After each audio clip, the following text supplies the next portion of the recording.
বর্বর শাসক গোষ্ঠী পাকিস্তানি বাহিনীর হাত থেকে বহু রক্তের বিনিময়ে সদ্য স্বাধীন হওয়া বাংলাদেশে ব্যাপক নৈরাজ্য সৃষ্টি হয়।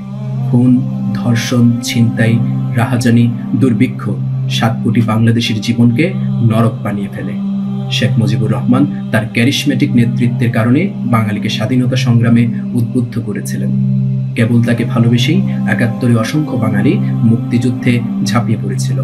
কিন্তু স্বাধীন দেশের নৈরাজ্য ব্যবস্থাপনায় শেখ মুজিবুর রহমান দক্ষতার পরিচয় দিতে পারেননি।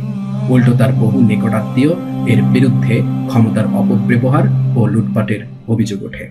এমন এক বাস্তবতায় 15ই আগস্ট 1975 সালে বাংলাদেশ সেনাবাহিনীর কিছু অফিসারের হাতে তিনি নিহত হন। 72 সালে স্বদেশ প্রত্যাবর্তনের পর শেখ মুজিবুর রহমানের রাজনীতিতে কিছুটা অস্থিরতা পরিলক্ষিত হয়। একদিকে তিনি ভারতের সাথে গোপন স্বার্থফা চুক্তিতে রক্ষী বাহিনী গঠন করেন। 25 বছর মেয়াদী ভারত বাংলাদেশ মৈত্রী সহযোগিতা চুক্তিতে স্বাক্ষর করেন। অন্যদিকে ভারতের আদেশ অমান্য করে 73 সালে পাকিস্তানের লাহোরে ওআইসি সম্মেলনে যোগদান করেন জুলফিকার আলীর আমন্ত্রণে। তখনও পর্যন্ত পাকিস্তান বাংলাদেশকে স্বীকৃতি দেয়নি। শেখ মুজিব জুলফিকার আলী ভুট্টোকে বাংলাদেশে আমন্ত্রণ জানান, লাল গালিচা সংবর্ধনা দেন। তার এ আচরণে ভারত নারাজ হলেও ভারত তাকে ক্ষমতায় রাখতে চেয়েছিল। খোদ রয়ের প্রধান RN কাউ ছদ্মবেশে ঢাকায় এসে মুজিবকে আসন্ন বিপদ সম্পর্কে সতর্ক করে যান। In fact, that is what you are talking about is Mujibur Rahman assassination.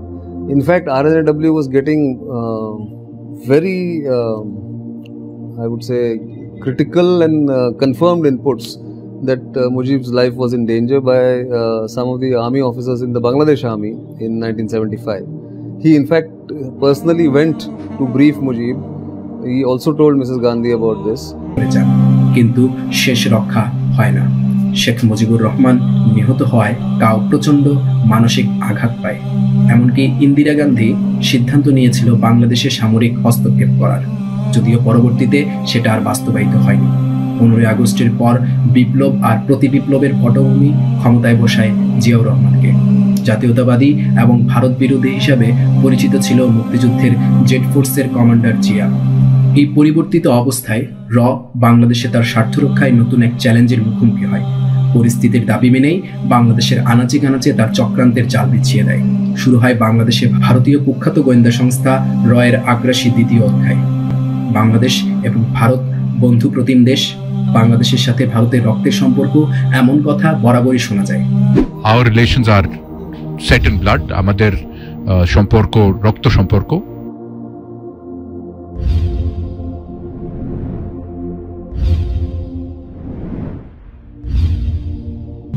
এমন বন্ধুপ্রতিম দেশেও তাদের চক্রান্ত চালাতে কোনো সংকোচ করেনি। বিভিন্ন সময় বাংলাদেশের রয়ের অনেক এজেন্ট ধরা পড়েছে বা তাদের উপস্থিতির কথা সংবাদ মাধ্যমে এসেছে। 1991 সালে বাংলাদেশ সেনাবাহিনীর মেজর শামসুল আরেফিন ভারতীয় দূতাবাসে কর্মরত রয়ের এজেন্টের কাছে তথ্য পাচার করতে গিয়ে ধরা পড়ে। 1993 সালে রাজশাহীতে 7 জন রয়ের এজেন্ট ধরা পড়ে। 2014 সালে ঢাকা থেকে ISI এর একজন এজেন্টকে গ্রেপ্তার করে। তারপর অত্যন্ত গোপনে বাংলাদেশ সরকারের অগোচরেই ভারতে নিয়ে যায়। এই ঘটনায় বোঝা যায় বাংলাদেশের এতটাই সুগঠিত যে বাংলাদেশ সরকার এসবের কিছুই জানতে পারেনি। বাংলাদেশে রয়ের তৎপরতা আছে কি না তা সবচেয়ে ভালো বলতে পারবে বাংলাদেশের গোয়েন্দা সংস্থাগুলো। বাংলাদেশের দুটি সর্বোচ্চ পর্যায়ের গোয়েন্দা সংস্থা NSI ও DGFI এর সাবেক অনেক মহাপরিচালক এ বিষয়ে বিশদ আলোচনা করেছেন। NSI এর সাবেক মহাপরিচালক ব্রিগেডিয়ার আমিনুল হক বীর উত্তম বলেন, বাংলাদেশে ভারতের লক্ষ্য সর্বব্যাপী, তাই অন্যান্য গোয়েন্দা সংস্থার তুলনায় রয়ের তৎপরতা সবচেয়ে বেশি। DGFI এর সাবেক মহাপরিচালক অবসরপ্রাপ্ত major general M A Halim বলেন, আমাদের দেশের প্রায় সব গুরুত্বপূর্ণ সেক্টরে তাদের অনুপ্রবেশ ঘটিয়েছে। লক্ষ্য করুন, আমরা বলছি DGFI ও NSI এর মতো সর্বোচ্চ গোয়েন্দা সংস্থার প্রধানদের কথা। বাংলাদেশের রয়ের মিশন কি?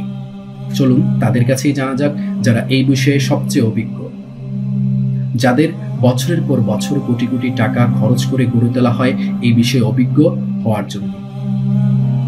NSI এর সাবেক মহাপরিচালক অবসরপ্রাপ্ত মেজর জেনারেল গোলাম কাদের PSC বলেন, বাংলাদেশে রয়ের লক্ষ্য হলো বন্ধুপ্রতিম দেশগুলো থেকে সরিয়ে এনে ভারতের উপর নির্ভরশীল করে তোলা। DGFI এর সাবেক মহাপরিচালক অবসরপ্রাপ্ত major general M A Halim বলেন, ইসলামপন্থীদের স্বাধীনতা বিরোধী হিসাবে প্রচার করার পাশাপাশি বাংলাদেশকে মুসলিম দেশগুলো থেকে দূরে রাখা হচ্ছে রয়ের অন্যতম লক্ষ্য। এনএসআই এর সাবেক মহাপরিচালক ব্রিগেডিয়ার আমিনুল হক বীরুত্তম বলেন, রয়ের মূল লক্ষ্য হলো বাংলাদেশে ভারত বৈরী এমন কোনো শক্তির সাথে বন্ধুত্ব গড়ে না ওঠা যা এই অঞ্চলে ভারতের আধিপত্য বিস্তারে বাধা হয়ে দাঁড়াতে পারে। অবশ্য ভারতের জন্য সবসময় বন্ধু ভাবাপন্ন বাংলাদেশের কথা বলে। আসলে এই বন্ধু ভাবাপন্ন মানে হচ্ছে বাংলাদেশ এমন পররাষ্ট্রনীতি ও সমন্বীতি গ্রহণ করুক যা ভারতের নীতি আদর্শের সমান্তরাল। ডিজিএফআই এর সাবেক মহাপরিচালক অবসরপ্রাপ্ত মেজর জেনারেল মহাব্বতজান চৌধুরী বলেন, বর্তমান প্রেক্ষাপটে রয়ের মূল লক্ষ্য হচ্ছে কি করে বাংলাদেশকে ভারতের প্রভাব বলয়ে রাখা যায় এবং কিভাবে বাংলাদেশকে চাপ দিয়ে ভারতের অর্থনীতিতে সাহায্য করা যায়। কৌশলগতভাবে ভারত চাইবে আমাদের দেশকে তাদের পণ্য বাজারে পরিণত করতে। আমাদের দেশের মাধ্যমে এক অঞ্চল অর্থাৎ মূল ভারত থেকে উত্তর পূর্বাঞ্চলের 7টি রাজ্যে মালামাল, সামরিক সরঞ্জাম ও প্রয়োজনে NEFA-তে নিয়ে যেতে। এতে ওখানে যে ইনসার্জেন্সি চলছে তা দমনে সহজ হবে বলে তারা মনে করে। এছাড়া ভারতের আরেকটি লক্ষ্য হচ্ছে বাংলাদেশের সমুদ্র বন্দরগুলো ব্যবহার করা, এবং যেহেতু এই অঞ্চলে ভারতের কলকাতা বিমানবন্দর আগের মতো কাজ করতে পারছে না ও লোড নিতে পারছে না, তাই তারা ভাবছে যদি চট্টগ্রাম ও চালনা নৌবন্দর ব্যবহার নিশ্চিত করা যায় তবে তাদের কাজ যেমন সহজ হবে তেমনি স্থলবেষ্টিত উত্তর ভারতে তারা সহজে পণ্য বা সমর উপকরণ পাঠাতে পারবে। ডিজিএফআই এর এই সাবেক মহাপরিচালক মনে করেন, রয়ের মাধ্যমে ভারত তাদের অখণ্ড ভারত প্রতিষ্ঠার দিকে অগ্রসর হচ্ছে। বাংলাদেশের রয়ের মূল লক্ষ্যগুলো হলো অনুগত সরকারকে ক্ষমতায় রাখা, ট্রানজিট, সমুদ্র বন্দর, শিলিগুড়ি করিডোর বা চিকেন নেককে সুরক্ষিত রাখা, উত্তর পূর্বাঞ্চলীয় 7টি রাজ্যের নিরাপত্তা নিশ্চিত করা, বাংলাদেশকে অর্থনৈতিকভাবে শোষণ করা, বাংলাদেশকে ভারতের খোলা বাজারে পরিণত করা, বাংলাদেশ দখল করে নিয়ে অখণ্ড ভারত প্রতিষ্ঠা করা। The RSS still believes that one day these parts which have for historical reasons separated only 60 years ago will again through popular goodwill come together and Akhand Bharat will be created.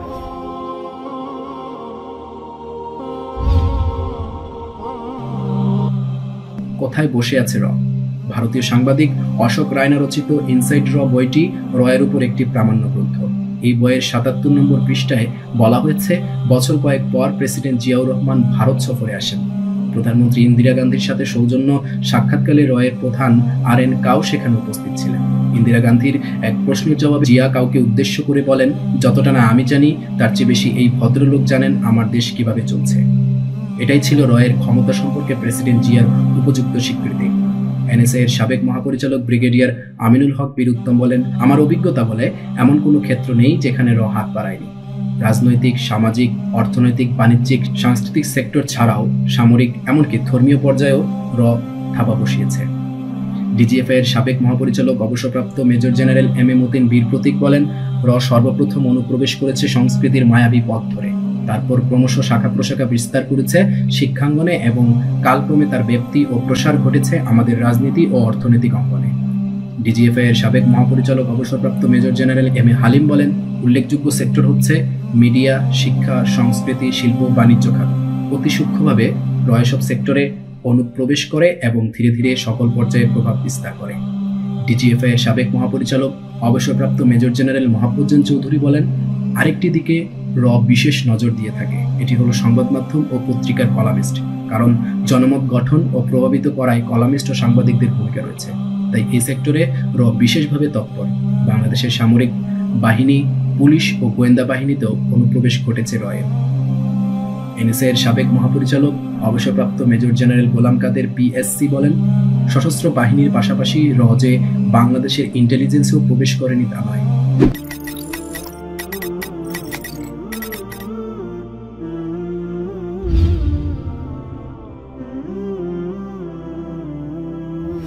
বাংলাদেশে রয়ের প্রধান ঘাঁটি হলো ধানমন্ডির ভারতীয় দূতাবাস। এছাড়াও চট্টগ্রাম ও রাজশাহীতে তাদের দুটি কনসুলেট রয়েছে যা ডেপুটি হাই কমিশন নামে পরিচিত। ডিজিএফআই এর সাবেক মহাপরিচালক অবসরপ্রাপ্ত মেজর জেনারেল M.A. মতিন বীর প্রতীক বলেন, ধানমন্ডিস্থ ভারতীয় দূতাবাসে কূটনৈতিক কর্মকর্তা কর্মচারীর অনেকেই রয়ের সক্রিয় সদস্য। ধানমন্ডির ইন্ডিয়ান কালচারাল সেন্টার ও বিভিন্ন হিন্দু হোটেল, রেস্তোরাঁ ইত্যাদির মাধ্যমে র তাদের বাংলাদেশ বিরোধী তৎপরতা চালিয়ে থাকে।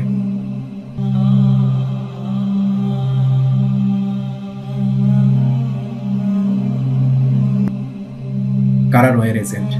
বাংলাদেশে মুচি থেকে শুরু করে ধর্মীয় নেতা সবার মধ্যেই রয়েছে রয়ের এজেন্ট। তবে কিছু নির্দিষ্ট পেশার মানুষ রয়েছে যাদের মধ্যে রয়ের এজেন্ট সবচেয়ে বেশি। অশোক রায়না রচিত ইনসাইড র, বিভিন্ন গণমাধ্যমে প্রচারিত সংবাদ ও বাংলাদেশের বিভিন্ন গোয়েন্দা সংস্থার মহাপরিচালকদের বক্তব্য মতে এটি নিশ্চিত যে বাংলাদেশে রয়ের এজেন্ট সবচেয়ে বেশি হওয়ার সম্ভাবনা হচ্ছে বুদ্ধিজীবী, শিক্ষাবিদ, সাহিত্যিক, সাংবাদিক, কলামিস্ট, অ্যাক্টিভিস্ট, পলিসি মেকার, সংস্কৃতিকর্মী, ছাত্রনেতা, গোয়েন্দা সংস্থা, পুলিশ, সামরিক বাহিনী ইত্যাদির মধ্যে। বাংলাদেশে যেসব সংগঠনের সাথে রয়ের সরাসরি জড়িত রয়েছে তা হল বাংলাদেশ জাতীয় হিন্দু সমাজ সংস্কার সমিতি, প্রণব মঠ ও সেবাশ্রম, ভারত সেবাশ্রম সংঘ, বাংলাদেশ সন্ত মহামণ্ডল, বাংলাদেশ হিন্দু ফাউন্ডেশন, বিশ্ব ধর্ম ও শান্তি সম্মেলন বাংলাদেশ, বাংলাদেশ চৈতন্য সাংস্কৃতিক সংঘ, হিন্দু বৌদ্ধ খ্রিস্টান ঐক্য পরিষদ, শাহরিয়ার কবিরের ৭১-এর ঘাতক দালাল নির্মূল কমিটি, হিন্দু মহাজোট, সম্প্রীতি বাংলাদেশ ও ইসকন।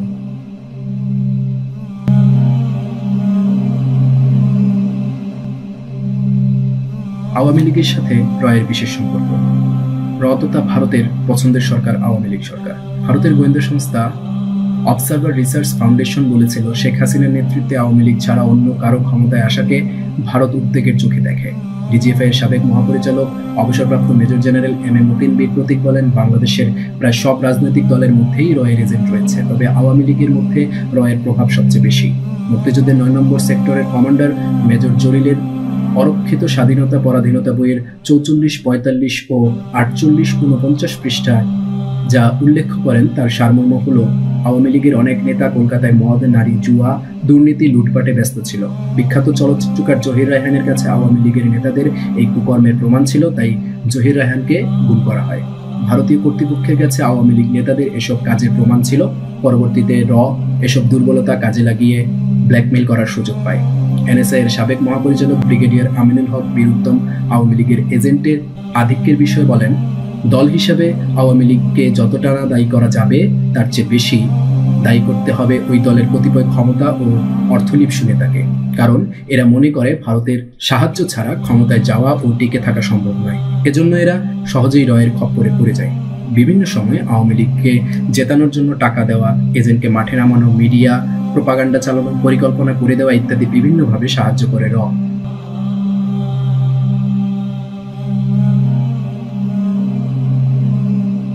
শেখ হাসিনাকে সামরিক বিদ্রোহ সম্পর্কে আগাম জানিয়ে দেওয়া ও প্রয়োজনে সামরিক হস্তক্ষেপ করে তার সরকারকে রক্ষা করার নিশ্চয়তা দিয়েছিল ভারত তথা র। বিনিময়ে আওয়ামী লীগ সরকারও ভারতকে ট্রানজিট, সমুদ্রবন্দর, পানি, ইলিশ যখন যা চেয়েছে তাই দিয়েছে। এমনকি ১৯৯৭ সালে ঢাকা, চট্টগ্রাম ও খুলনায় রয়ের অফিস খোলার অনুমতিও দেয় আইটি কোম্পানির ছদ্মবেশে। বাংলাদেশের জাতীয় সংসদে এই নিয়ে বিতর্ক শুরু হয়। এমনকি ভারতের বিভিন্ন পত্রপত্রিকাতে এই খবরের সত্যতার প্রমাণিত হয়।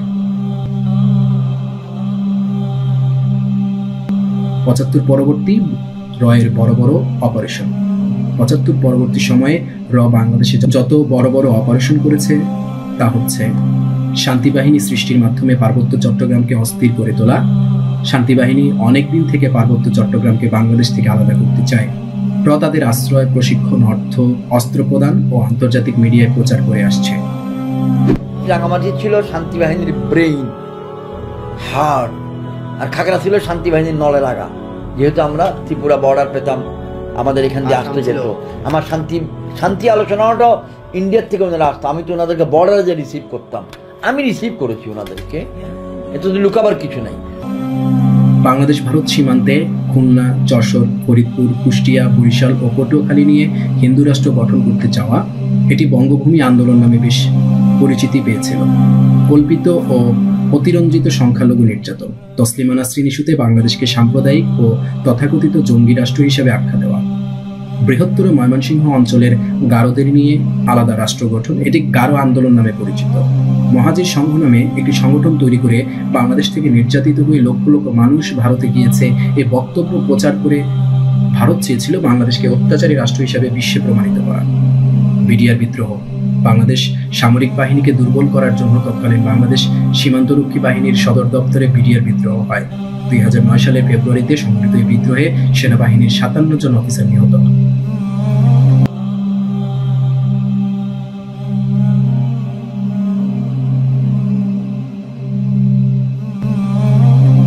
প্রেসিডেন্ট জিয়ার হত্যা। জাতীয়তাবাদী মতবাদের কারণে জিয়া ভারতের আগ্রাসনের জন্য হুমকি হয়ে দাঁড়ায়। এ কারণে র তাকে হত্যার পরিকল্পনা করে। 1981 সালে তাকে হত্যা করা হয়। এছাড়াও ইসলামপন্থী স্বাধীনতা বিরোধীদের হাতে এদেশের স্বাধীনতা বিপন্ন বলে প্রচার করে তাদের তৎপরতা আড়াল করে র। মুসলিম অধ্যুষিত একটি অঞ্চলে ইসলামের ব্যাপারে ব্যাপক বিরূপ ধারণা প্রচার করা আর কালচারাল আগ্রাসনের মাধ্যমে এদেশের সংস্কৃতিকে সোভিয়েটিস করে বিজাতীয় হিন্দুয়ানি সংস্কৃতিকে ইসলামী দেশের সংস্কৃতির সাথে মিশিয়ে দেওয়াও তাদের অপারেশনের সমূহের অন্যতম এক মিশন। এই পরিবর্তিত বিশ্ব ব্যবস্থায় ভারত অখণ্ড ভারত প্রতিষ্ঠার দিকে এগিয়ে যাচ্ছে। তাদের নীতি নির্ধারকরা এখন কোনো রাগঢাক ছাড়াই অখণ্ড ভারত প্রতিষ্ঠার কথা বলছেন।